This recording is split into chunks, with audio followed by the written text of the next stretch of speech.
thought I'd show you some of the things that I carry with me when I go out the bush. I use the Enduristan panniers. They're really good for fitting quite a few things in. So usually on one side I have tools and puncture repair stuff, and on the other side I have like personal stuff like Burmers or lunchbox or a bit of food or camera gear or the drone or something like that. Enduristan panniers are great. They've got clips that you can put across the top. Two of them. They've got one at the rear to clip down. They've got one at the front. And if you put about 3 rolls in the pannier, then it's, or 2 or 3 rolls, then it's going to be quite waterproof if you hit wet weather or I suppose a river crossing or something like that, which I haven't had to worry about. At the front, I clip on the exhaust side. I clip it down low. I was going around this frame member here, but that put the inside strap quite close to the exhaust, and although it didn't cause any damage, I think the potential was there for it to do that.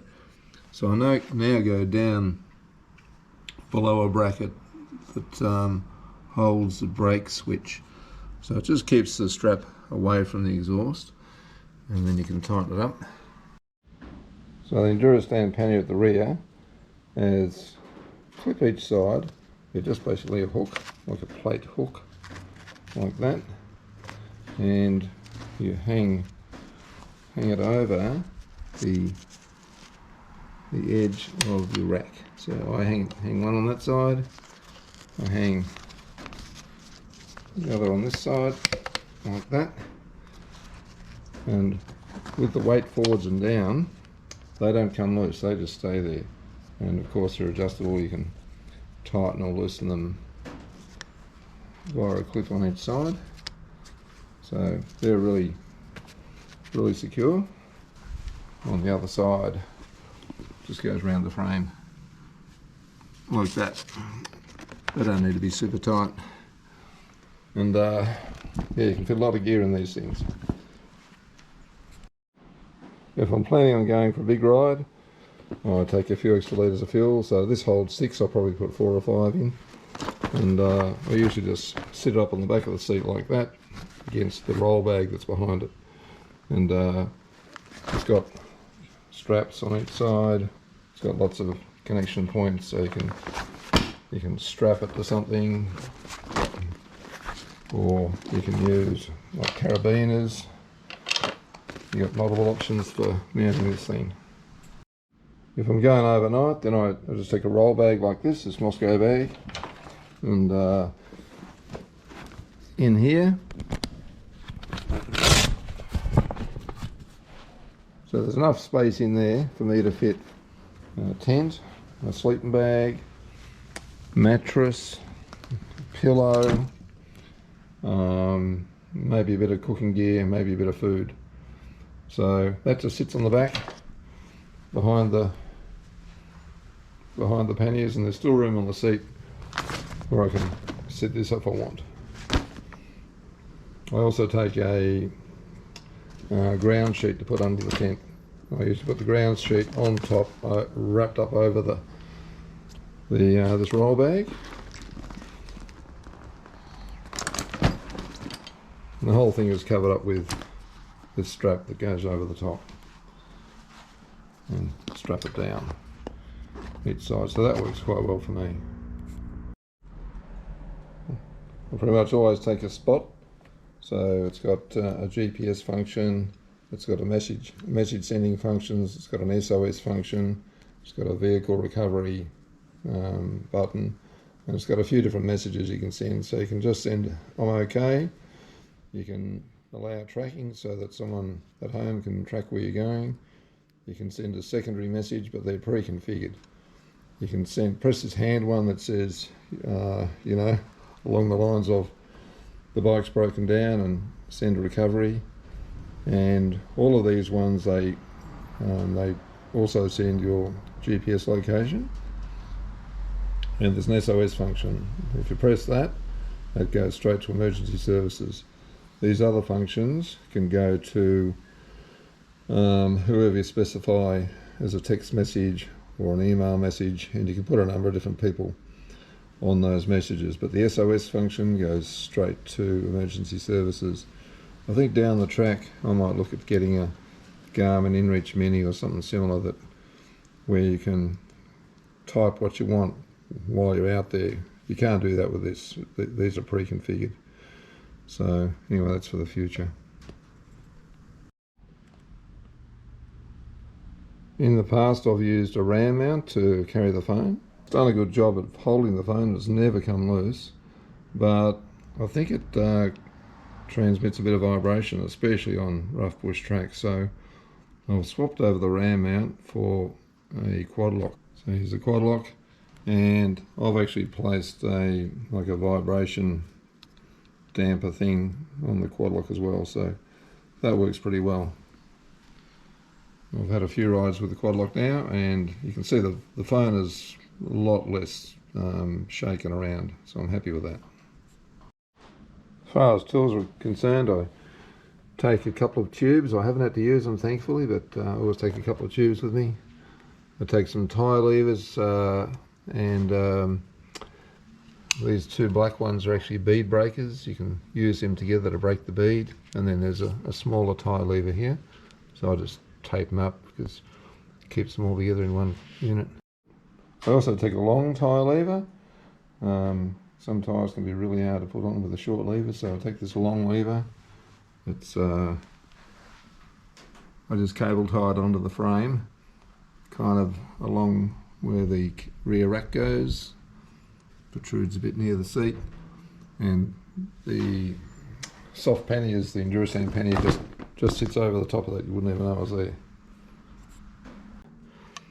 I'll take a can of this stuff, and over the last few years I've used this stuff a few times on a few different bikes, and it's pretty much always got me out of trouble, but you wouldn't want to rely on that solely.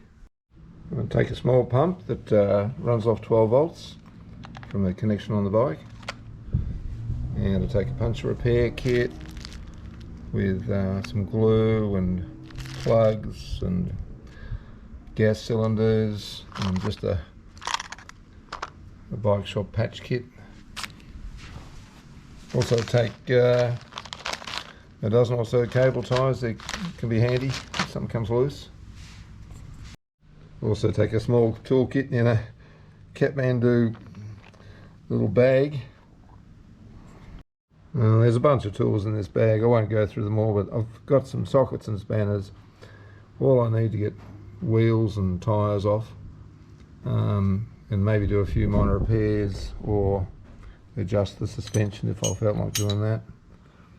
And you know, Allen keys for getting the plastics off, keys for getting the battery out, or spanners I should say for getting the battery out. I've got a knife with some pliers. One thing I probably should take is some vice grip pliers, which I don't normally carry, but that'd be a good addition. And all of that stuff, surprisingly, fits in this little bag. I wired an SAE plug straight to the battery. There's with a fuse protection, and at the moment I've got a connector running off to this USB charging port here.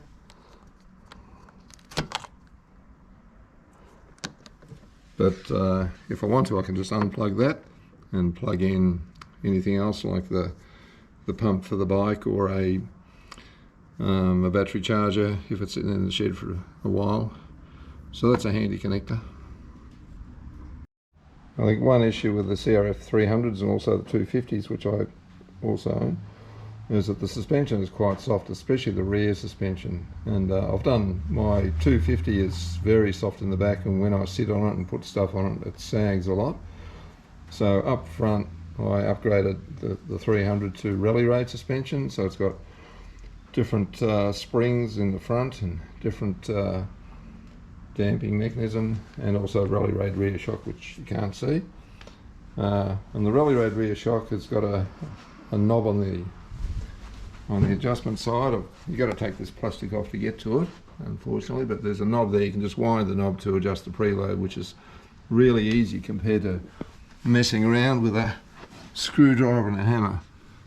There's like a hydraulic sort of connector here where the winding adjustment attaches to the shock to adjust it. So that's been really handy, and I can just adjust the preload on the rear. If I load it up with some camping gear or something, I can wind it up a bit. And the front has got preload adjustment on both sides. It's also got damping adjustment via another little screw in the top of the fork, so it's a bit different from the original, and it works well. Before I got the soft panniers, I was just using a tail bag like this, a Ventura bag, which holds a few litres of gear, and that worked pretty well. I put most of my gear, tools and things like that would fit in there, but the only trouble was to get on the seat you couldn't swing your leg across because this is always in the way, so it's easier for me to have that out of the way and just use the side panniers. Much easier to get on and off the bike than having that there and having to get your foot across the seat, which for an older guy like me can be a bit of a challenge sometimes. One thing I haven't done yet is upgrade the foot pegs. They're a bit narrow, and if you're doing a lot of standing up riding, they dig in a bit, so at some point I'll get some wider pegs just to make it easier to stand and ride. 300, also on the 250, I'll fit a B&B radiator protector, and there's also a B&B bash plate underneath, so a nice solid bit of gear, protects the engine fairly well. I haven't got any protection from up here, so I've had a couple of spills and so far no damage, but I just don't feel like carrying the extra weight, so I'm going with it like that. I'll put Oxford heated grips on, so you can go level 1, 2, 3, 4, something. I find level 1 is all I ever need, but it makes a big difference when you get out the bush and up 300, 400, 500 metres elevation. The temperature can get quite cold, noticeably cold, so it's handy to have those heated grips. I fit a bark buster to the bike, and yeah, they're the go-to as far as I'm concerned. This one's had a little bit of work, but nothing broken, so I think bark busters are pretty good. With these bark busters, I had to put shorter levers on because the original levers are a bit too long and they'd foul around here, so I got shorter levers, which I really like actually. They're yeah, very comfortable for me to ride with out the bush. We also fitted bar risers, fairly short bar risers. I probably should have gone one level higher because I'm about 6'1" tall, and these risers probably could have been a bit higher, but anyway, it's not too bad for me. I fitted a ram mount ball onto the little adapter plate that's next to the instruments. So I ordered this thing online, and that just bolts straight through. So that's handy. You can mount whatever you want. Ram mount connector on there. You can put a phone there, or GPS there, or GoPro, whatever you want. Well, if you ride a CRF300 or 300, I hope you found this video interesting and helpful. See you later.